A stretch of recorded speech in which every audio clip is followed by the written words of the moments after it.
50 grand buys a lot of things. It buys imported white orchids that start smelling like sour vanilla by hour 3. It buys a string quartet that plays sterile covers of pop songs, but it doesn't buy loyalty. And it sure as hell didn't buy my son a decent wife. I pulled the plug on his wedding right at the altar. And the worst part? The sick, heavy relief I felt when I did it. The collar of my rented tuxedo was already damp. It was barely 2 in the afternoon, but the bridal suite of the grand estate felt like a greenhouse. The air conditioner hummed, a useless, vibrating rattle against the wall, doing absolutely nothing to cut through the suffocating cloud of aerosol hairspray and nervous sweat. I sat in a velvet armchair that was too low to the ground, watching my son David pace. His shoes, patent leather, stiff, probably causing blisters, already clicked rhythmically against the hardwood. Click, clack, click, clack. It was the sound of a boy walking himself to the gallows, though he thought he was marching toward paradise. I loved David. He was a good kid, soft-hearted, eager to please, with a spine that had a habit of turning to jelly whenever he cared about someone. He inherited his mother's empathy, but unfortunately he completely missed out on her bullshit detector. "Do I look all right, Dad?" he asked, stopping in front of me. He pulled at his cuffs. His hands were shaking. "You look sharp, Dave," I said. My voice sounded gravelly, tired. I stood up, feeling my knees pop, and reached out to straighten his lapel. The fabric was expensive. I knew exactly how expensive because I had written the check for it. Just like I had written the checks for the venue, the caterer, the photographer who was currently outside barking orders at the bridesmaids, and the 300 custom-embossed invitations that felt like thick slabs of lead in the mail. $50,000. I'm a retired structural engineer. I spent 40 years calculating load-bearing walls and staring at blueprints until my eyes blurred. 50 grand was sweat. It was early mornings. It was the inheritance I had slowly built after his mother passed away a decade ago, and I was blowing it all on Lauren. Lauren. Even thinking her name made a dull ache pulse behind my right eye. I tried to like her. I really did. When David first brought her to the house, my house, the old Victorian on Ridge Road that I had restored with my own hands, she had smiled perfectly. Too perfectly. Her teeth were jarringly white, her posture rigid. She complimented the crown molding, but her eyes were busy appraising the square footage. "She's just driven, Dad," David had told me once, defending her after she threw a fit over a wrong dinner reservation. "She knows what she wants." I didn't say what I was thinking. Yeah, and what she wants is a completely frictionless life, funded by someone else. But you don't tell your son his bride is a parasite. Not if you want to stay in his life. You swallow your pride, you open your checkbook, and you pray to whatever God is listening that you're wrong. You hope that love will soften the sharp edges. The door to the groomsmen's room swung open, and one of David's college buddies, a kid named Greg, who smelled overwhelmingly of cheap cologne and expensive gin, poked his head in. 10 minutes, guys," Greg stage whispered, eyes wide. "Lauren is, well, she's ready, and she's demanding they clear the halls so she doesn't see anyone." David swallowed hard. His Adam's apple bobbed. Okay, let's do this." I patted his shoulder. The muscle beneath the wool was tight as a coiled spring. I felt a sudden irrational urge to grab him by the arm, drag him out the fire escape, and drive us both to Nevada. "Breathe, kid," I muttered. "Just breathe." We walked out into the corridor. The venue was an old monastery converted into a luxury event space. Stone arches, vaulted ceilings, stained glass windows that threw bruised purple and harsh red light across the stone floor. It was beautiful, but it felt cold. The acoustics amplified every sound. The low murmur of 150 guests settling into wooden pews echoed like a restless ocean. I took my place near the front. I wasn't just the father of the groom. David had asked me to be his best man. A sentimental choice, one Lauren had openly frowned upon, suggesting a more photogenic friend. I stood next to my son at the altar, folding my hands in front of me, trying to ignore the metallic taste of anxiety pooling under my tongue.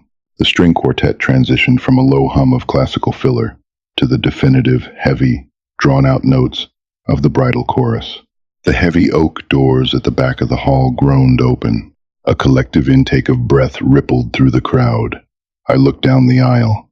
Lauren stood there, flanked by her father. She wore a dress that looked less like clothing and more like an architectural feat, layers of stiff white tulle, corseted silk, and a veil that stretched out 10 feet behind her, dragging heavily on the stone. She looked beautiful. She looked like a marble statue, and just as cold.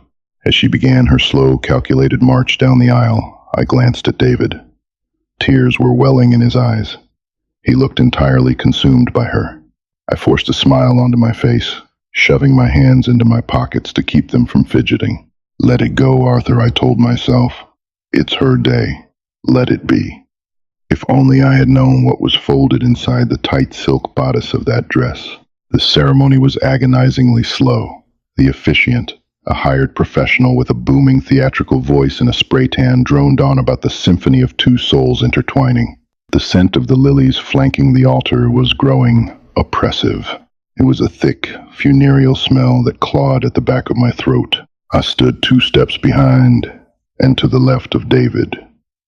I could see the sweat beading on the back of his neck, soaking into his white collar. Lauren stood opposite him.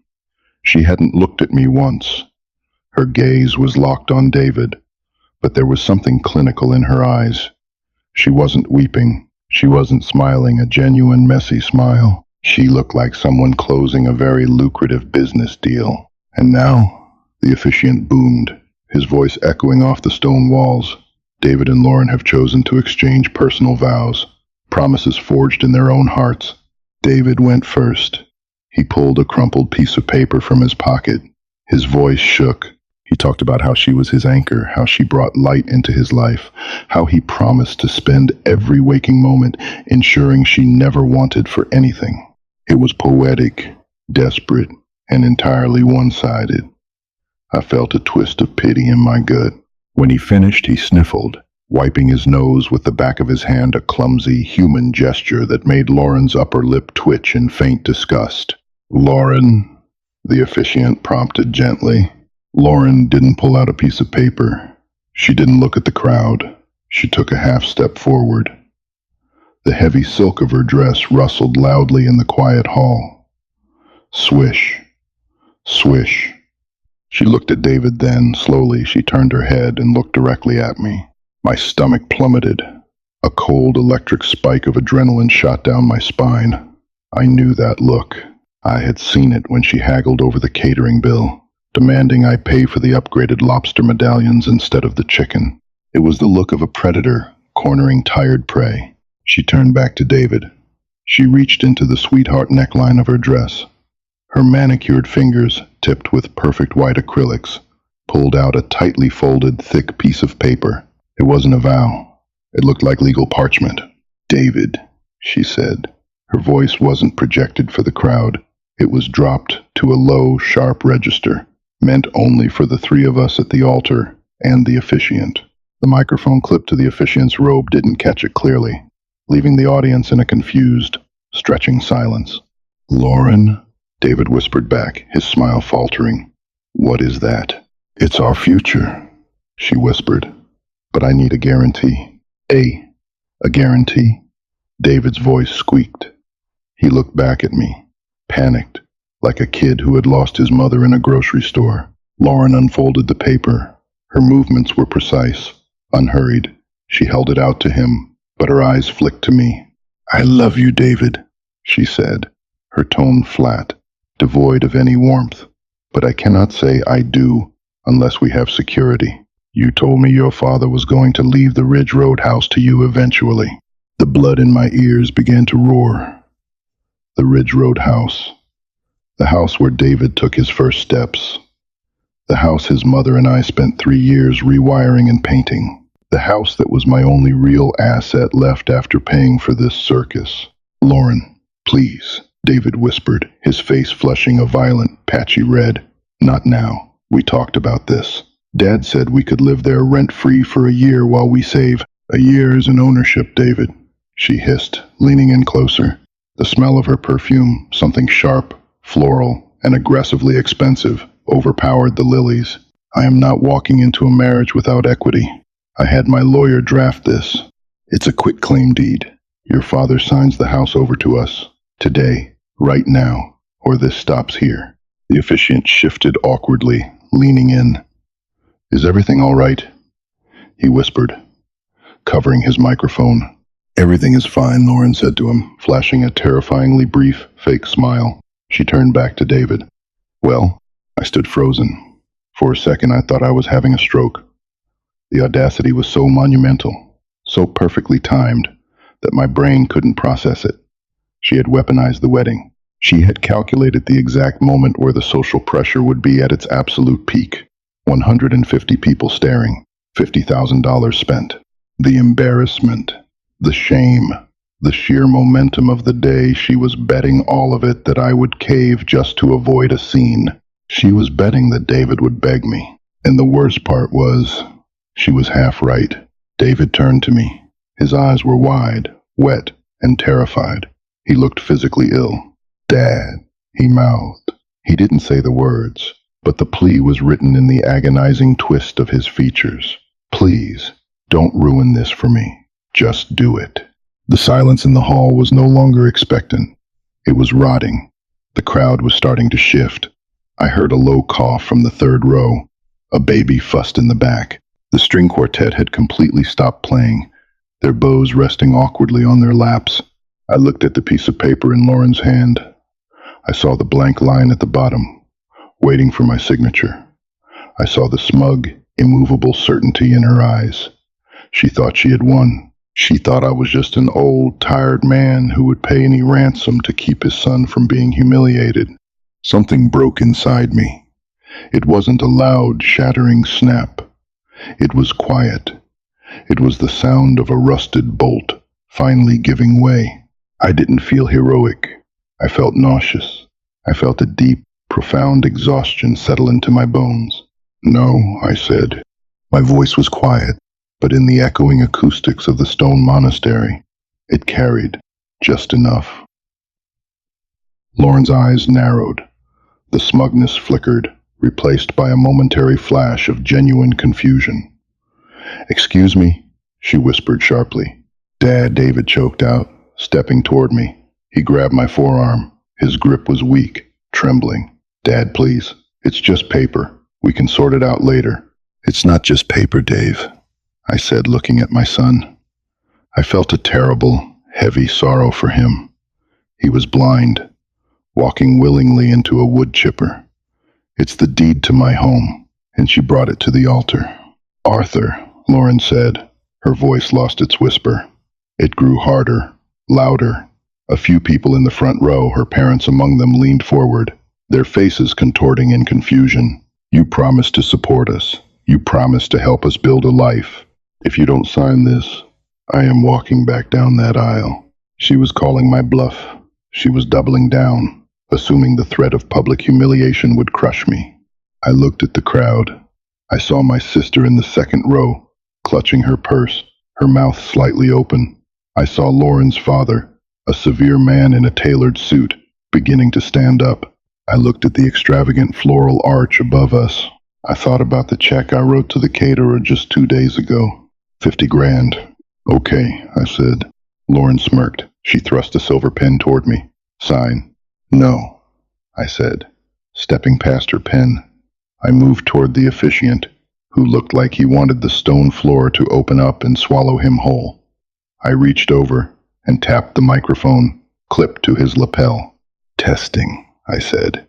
The word boomed through the speakers, a harsh, crackling sound that made half the room jump. Dad, what are you doing? David panicked, grabbing my shoulder. Dad, stop. I pulled away from him. My hands were shaking now, not from fear, but from a bizarre, white-hot clarity. Ladies and gentlemen, I said, staring out at the sea of bewildered faces. My voice echoed off the vaulted ceilings. I want to thank you all for coming out today. I know some of you flew in. I know you bought dresses and booked hotels. Arthur, shut your mouth, Lauren's father shouted from the front row, stepping into the aisle. I ignored him. I turned my body slightly so I was looking directly at Lauren. Her face was chalk white. The icy facade was cracking, revealing the panic beneath. Unfortunately, I continued into the mic. There will be no wedding today. A collective gasp sucked the air out of the room. It was a physical force, a wave of shock that crashed over the pews. David let out a sound, a wounded, pathetic whimper, and buried his face in his hands. Are you insane? Lauren shrieked, entirely dropping the elegant bride persona. Her voice was shrill, echoing horribly. She shoved David aside and got right in my face. You're ruining my day. You're ruining everything. You ruined it the second you held my son hostage for real estate, Lauren, I said, not bothering to use the microphone for that part. But it was quiet enough in the room that the front rows heard it. The reception is canceled, I announced into the mic, my voice steadying, growing harder. The bar is closed. The food will be packed up. I apologize for the inconvenience, but I will not sit here and watch my son be extorted at the altar. Have a safe drive home. I reached over, unclipped the microphone from the stunned officiant's robe, and dropped it onto the small wooden table that held the rings. It landed with a dull thud. Chaos erupted. It wasn't orderly. It was a messy, loud, ugly explosion of human reaction. Lauren's mother started wailing. Her father charged the altar, his face purple with rage. You son of a bitch, he roared, pointing a thick finger at my chest. You humiliated my daughter. Your daughter is a con artist, I shot back, the adrenaline finally taking over. And if you take one more step toward me, I'll have security throw you out of the building I paid for. He stopped, chest heaving, fists clenched. I turned to David. He was crumpled against the altar, literally on his knees, his face buried in the heavy white tulle of Lauren's train. He was sobbing, deep, wretched, heaving sobs that tore at my heart. Lauren stood over him, looking down with absolute disgust. She didn't kneel to comfort him. She didn't touch his hair. She just looked at him like he was a stain on her expensive rug. Get up, David, she snapped. Tell him to fix this. Tell him to sign the damn paper. David looked up at her, his face streaked with tears and snot. For the first time, I think he really saw her. He didn't see the beautiful girl who agreed to date him. He saw the cold, hard lines of her face. He heard the utter lack of empathy in her voice. Lauren, he croaked. You really brought a deed to our wedding? It's about our future, she screamed at him. He's a selfish old man. He's going to die and leave it to some charity anyway. You idiot. We need it now. The word idiot hung in the air. David blinked. He looked at her. Then he looked at me. The desperate, pleading look was gone. It was replaced by a hollow, devastating realization. The illusion had shattered. He slowly stood up. He didn't brush the dust off his knees. He looked at Lauren, and for a second, I thought he was going to apologize to her. The habit of submission was baked deep into his bones. Instead, he reached up, untied the silk bow tie she had picked out for him, and pulled it off his neck. He dropped it on the stone floor. We're done, David whispered. He turned away from her and started walking down the aisle. He didn't look at the guests. He didn't look at her parents. He just kept his head down and walked toward the heavy oak doors. David, Lauren shrieked, her voice cracking. David, if you walk out those doors, I am never speaking to you again. Do you hear me? You are nothing without me. He didn't stop. He pushed the doors open and disappeared into the bright afternoon light. I looked at Lauren one last time. She was standing alone at the altar, clutching her unsigned deed, surrounded by $50,000 worth of dying flowers and stunned silence. Keep the dress, I told her quietly.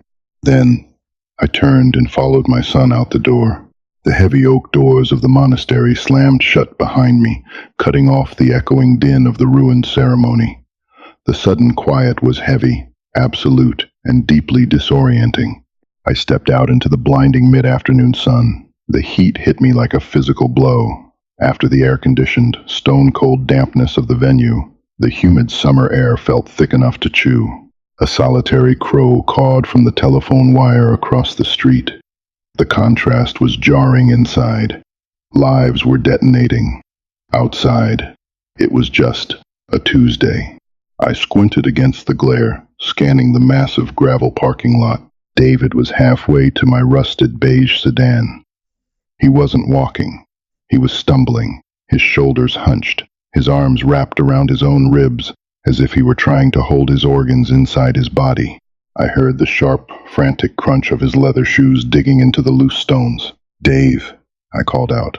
My voice was raspy, stripped of the booming authority I had forced into the microphone moments ago. He didn't turn. He reached the passenger side of my car, grabbed the door handle, and leaned heavily against the sun-baked metal. He stayed there for a second, his head resting against the tinted glass, before his knees simply gave out. He slid down the door, leaving a streak of sweat on the dusty window, and hit the gravel. I broke into a jog. My knees protested, the joints grinding, but the adrenaline was still pumping a frantic, erratic beat through my chest. By the time I reached him, he was on all fours, dry heaving into a patch of dried crabgrass. Nothing came up. He hadn't eaten since yesterday morning. The sound was terrible, a hollow, scraping retch that seemed to tear at his throat. I knelt beside him in the dirt. I didn't say anything. There were no words that wouldn't sound patronizing or hollow. I just placed a heavy hand on his back, feeling the damp, expensive wool of his suit coat, and rubbed slow circles between his shoulder blades. His spine felt knobby and fragile beneath the fabric. "I'm sorry," he choked out between heaves, spitting a line of saliva into the dust. "Dad, I'm so sorry." "Don't," I said roughly. "Don't you dare apologize to me." He rocked back on his heels, wiping his mouth with the back of his hand, completely indifferent to the dirt mixing with the sweat on his face. His eyes were bloodshot, the skin underneath bruised with exhaustion. He looked up at the stone facade of the monastery. "She brought a contract," he whispered. His voice was hollow. The disbelief was still vibrating in his vocal cords. "To the altar, while the string quartet was playing, she looked at me, and she didn't see a husband. She saw a title deed. She overplayed her hand," I said quietly. "Did you know?" he asked, turning his red, watery eyes to me. "Did you know she was going to do that?" "No," I said honestly. "I knew she was greedy, Dave. I knew she was hard. But I didn't think she was stupid enough to try and hold you hostage in front of 150 people." He let out a short, wet laugh that sounded more like a sob. "She wasn't stupid. She was betting on me being weak. She was betting on you loving me enough to buy my way out of the humiliation." He swallowed hard, staring at the gravel. She was almost right. A loud bang echoed across the lot. The side door of the venue had been thrown open. Greg, the groomsman who smelled like gin, came jogging out, his tie loosened, a panicked look on his face. He spotted us by the sedan and hurried over, the gravel crunching loudly under his feet. "Dave! Arthur! Holy shit, man!" Greg panted, skidding to a halt a few feet away. He looked back at the door nervously. "It is a war zone in there. Lauren's dad is threatening to sue the venue, the caterer, and you, Arthur. Lauren is locked in the bridal suite, screaming so loud you can hear it in the kitchen." David flinched at the mention of her name, shrinking back against the car tire. "What do you want, Greg?" I asked, standing up. I was a foot shorter than the kid, but I was in no mood to be polite. I just came to check on Dave," Greg stammered, holding his hands up defensively. He looked down at David. "Man, you gotta come back inside. Just for a minute. If you talk to her, maybe you can." "No," I said, stepping between Greg and my son. "Arthur, come on. They've been together for 3 years. This is insane. People are starting to eat the appetizers because they don't know what else to do. If he just goes in and talks to her." "Greg," David said. His voice was incredibly quiet, but it stopped Greg's rambling instantly. David grabbed the door handle and slowly pulled himself up from the dirt. The knees of his rented tuxedo trousers were covered in white dust and grass stains. He looked at his friend. "Go back inside, Greg," David said. "Eat the appetizers, have a drink, but do not tell me to go back in there." Greg opened his mouth, looked at my face, then at David's, and smartly decided to shut it. He nodded once, awkwardly shoved his hands into his pockets, and jogged back toward the chaos. I unlocked the car. The locks gave a tired clunk. "Get in," I told David. The interior of the sedan was an oven. The steering wheel burned my palms as I gripped it. We rolled the windows down to let the trapped heat escape, the rush of humid air doing little to cool us off. I started the engine. The old belt squealed in protest before settling into a familiar, rattling hum. I put the car in drive, tires spinning slightly in the loose gravel, and pulled out onto the main road. I didn't look in the rearview mirror. I didn't want to see the monastery. I didn't want to see the $50,000 I had set on fire. We drove in total silence for 20 minutes. The adrenaline was beginning to drain out of my system, leaving behind a cold, shaky exhaustion. My hands trembled slightly against the worn leather of the steering wheel. My jaw ached from how hard I was clenching my teeth. David sat in the passenger seat, staring blankly out the window at the passing strip malls and gas stations. "Dad," he said suddenly. "Yeah?" "Pull over," he said, pointing to a brightly lit, obnoxiously yellow sign ahead. "I want a burger." I blinked. I looked at the fast food joint, then at my son. "You want a burger?" "I am starving," he said, his voice flat. "And I want the cheapest, greasiest thing on the menu." I flicked the blinker on. The tires chirped as I pulled into the drive-through lane. The speaker crackled with a teenager's bored voice. I ordered 2 double cheeseburgers, 2 large fries, and 2 milkshakes. Total cost, $16.42. I handed the paper bag to David. The smell of cheap onions, heavy fryer grease, and melted processed cheese flooded the car, completely overpowering the lingering scent of his expensive cologne. I parked the car in a shady spot at the edge of the empty lot. We sat there, 2 men in $200 rented tuxedos, one with dirt on his knees, eating fast food in silence. I unwrapped my burger. The bun was squished, the cheese glued to the wrapper. I took a bite. It tasted like cardboard and salt. It was the best thing I had eaten all week. I looked over at David. He was eating mechanically, tearing into the burger with a focused intensity, chewing without tasting. He finished the first half, paused, and looked down at his shaking hands. A single tear escaped, cutting a clean track through the dust on his cheek, dropping silently onto the paper wrapper in his lap. He didn't sob. He just sat there, crying silently, eating cheap fries in the parking lot of a Wendy's, mourning the girl he thought he knew and the life he thought he was going to have. I didn't try to comfort him. Some wounds just need to bleed in the open air. I just handed him a napkin, picked up my milkshake, and kept quiet. The sun was beginning to dip below the tree line by the time we pulled into the driveway of the Ridge Road house. The sky was bruising into deep purples and muddy oranges. The house stood exactly as I had left it that morning. The white paint was chipping slightly around the porch railings, and the front lawn needed a trim, but it was standing. It was mine. The heavy oak front door, the wraparound porch, the bay window where David's mother used to sit and read it all remained firmly under my name. I cut the engine. The silence of the suburbs settled around us, broken only by the chirping of crickets in the overgrown azalea bushes. We walked up the steps. The porch floorboards gave their familiar, comforting groan under my boots. I unlocked the door and pushed it open. The house smelled like lemon polish, old wood, and undisturbed dust. It was dark, the shades drawn to keep the summer heat out. I flicked on the hallway light. It cast a warm yellow glow over the scuffed hardwood floors. David walked in behind me. He stopped in the middle of the foyer, looking around as if he had never seen the place before.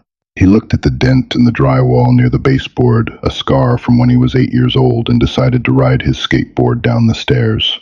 He looked at the framed photos on the wall, his high school graduation, his mother laughing on a beach, the two of us standing knee-deep in a river with fishing poles. He reached up and grabbed the lapels of his tuxedo jacket. With a sharp, aggressive movement, he ripped it off his shoulders and threw it onto the floor. It landed in a messy, black heap. "I'll make coffee," I said, stepping over the jacket. I went into the kitchen, the linoleum cold beneath my feet. I filled the percolator, the rhythmic sound of running water loud in the quiet house. I measured out the grounds. My hands were finally steady. The mechanical, mundane process of making coffee was grounding. It was a normal action on the most abnormal day of our lives. When I walked back into the living room holding two ceramic mugs, David was sitting on the worn leather sofa. He had stripped off his dress shirt and was sitting in his white undershirt. His tie was gone. The heavy, gold-plated cufflinks Lauren had gifted him were sitting on the coffee table. His phone, resting next to the cufflinks, buzzed. The screen lit up in the dim room. Lauren. It buzzed again and again. A rapid, aggressive vibration against the glass table. David stared at the screen. The blue light reflected in his exhausted eyes. He didn't reach for it. He just watched it ring. I set a mug down in front of him. "You don't have to answer that." "I know," he said softly. The phone stopped buzzing, then immediately pinged with a voicemail notification, followed by a rapid-fire succession of text messages. The screen flashed with previews. "You ruined everything. My parents are furious. Call me right now. We can fix this. Just come back." The contradiction was pathetic. Rage, followed instantly by manipulation. She was realizing the leverage was gone, and she was scrambling to find the strings she used to pull so effortlessly. David reached out and picked up the phone. For a terrifying second, I thought he was going to unlock it. I thought the habit of appeasing her was going to kick in, that he would type out an apology for ruining the extortion attempt. Instead, he pressed the power button, holding it down until the screen went completely black. He tossed the phone onto the cushion next to him. "It's over," he said. He didn't sound angry anymore. He just sounded incredibly tired. "It takes time, Dave," I said, sitting in the armchair opposite him. I blew on my coffee, the steam rising in the dim light. "The quiet is going to be the hardest part. Tomorrow morning, when you wake up and remember what happened, it's going to hit you like a train." He leaned forward, resting his elbows on his knees, burying his hands in his messy hair. "Dad, the money." I stopped mid-sip. $50,000, David whispered, his voice cracking. He looked up at me, the guilt plain and raw on his face. "Your savings. You spent all of it. For nothing. I let you spend it." I looked down at the dark, bitter coffee in my mug. I thought about the bank statements sitting in my desk drawer. I thought about the imported orchids that were probably being tossed into a dumpster right now. The lobster medallions going cold on serving platters. The photographer who got paid a premium to capture a disaster. It stung. It was a massive financial blow. I'd have to push back my plans to replace the roof. I'd have to tighten the budget on groceries and gas for a long time. "Money is just dirt, David," I said, looking back at him. "It's dirt we trade for time and comfort. I spent that money to buy you a good day. But I didn't get one," he argued weakly. "No, you didn't," I agreed. "But I bought something else instead. I bought the truth." David stared at me. If that ceremony had finished, I continued, leaning forward, resting my mug on my knee. "If you had said, 'I do,' and I had quietly signed that deed to avoid a scene, what would your life be right now?" He didn't answer. He just swallowed hard. "She would own this house," I said softly. "She would own you." The demands wouldn't have stopped at the altar, Dave. Next, it would be my retirement fund. Then it would be your career. She would have stripped you down to the copper wiring and sold you for scrap. I reached out and tapped the wood of the coffee table. $50,000 is a lot of money," I admitted, my voice hardening slightly. "It hurts to lose it, but it was a cheap price to pay to keep her from stealing your entire life." David looked at the gold cufflinks on the table. He reached out, picked one up, and rolled it between his thumb and forefinger. It was heavy, shiny, and completely devoid of warmth.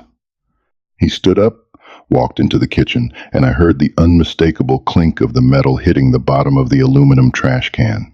He walked back in and sat down. He picked up his coffee mug, wrapping both hands around the warm ceramic. "Can I stay here tonight?" he asked quietly. "My apartment. Her stuff is everywhere." "You can stay here as long as you need," I said. "It's your house, Dave. Always will be. But only when I'm dead and gone." A small, exhausted smile flickered across his face. It wasn't much, but it was real. It was the first genuine expression I had seen on him in weeks. Deal. We sat in the living room as the evening turned into night. The street lamps outside flickered on, casting long shadows across the floorboards. We didn't talk much after that. We just drank our bitter coffee, listening to the old house settle around us, safe and secure. The $50,000 was gone, scattered to the wind like the useless tool of a wedding dress. The girl was gone, her demands echoing in an empty venue. But my son was sitting across from me, bruised and breathing, and my name was still on the deed. 50 grand. It was the best investment I ever made. There you have it, proof that sometimes the most expensive mistakes are the ones you manage to dodge at the very last second.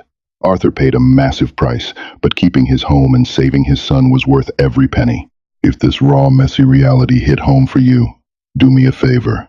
Hit that like button, share this story with someone who needs to hear it, and subscribe to the channel for more grounded, hard-hitting stories every week.